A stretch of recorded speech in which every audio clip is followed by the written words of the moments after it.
যদি এই যে আবু সাইদের লিভার ক্যান্সার হয়েছে, ঠিক আছে, এই ক্যান্সারের জন্য যদি টাকা মনে করেন যে ম্যানেজ না করতে পারে পুরো বাংলাদেশের মানুষে মিলাইয়া, যদি মনে করেন যে ম্যানেজ না করতে পারে, এই গাড়িও বেসমু, এই যে আলটা, এই আলটাও বেসমু, এই যে এই ফোনও বেসমু, এবং এই যে আমার একটা হাতে রোলাক্স গড়ি আছে, সবকিছু বেচা মনে করেন যে আমি এই বাইককে সাহায্য করবো। কি কইছি বুঝছেন?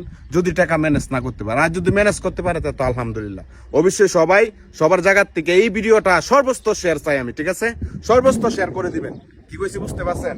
আসলে মনে করেন যে আবু সাহিদ বর্তমানে লিভার ক্যান্সারে আক্রান্ত, এরিমাই যে কইতই সবাই পাশে দাঁড়াইছে, কিন্তু মনে করেন যে অনেক বড় বড় সেলিব্রিটি আছে, তারা কইতে এখন পর্যন্ত পাশে দাঁড়াইছে না। কি কইছি বুঝতে পারছেন? যেমন সাকিব খান, তারা কইতে এখনো পাশে দাঁড়ায় নাই। তারা যদি পাশে না দাঁড়া, তারার ভিডিও দেখতাম না এবং তারা ছবিও দেখতাম না, তাদেরকে মনে করো যে বয়কট করাইব। কি কইছি বুঝছেন? আমার সাথে কে কে একমত কমেন্ট বক্সে সাড়া দেন। এই ভিডিওটি বেশি বেশি শেয়ার করুন, কারণ একটি টাকা এখন আবু সাইদ ভাইয়ের কাছে 1 লক্ষ টাকার সমান।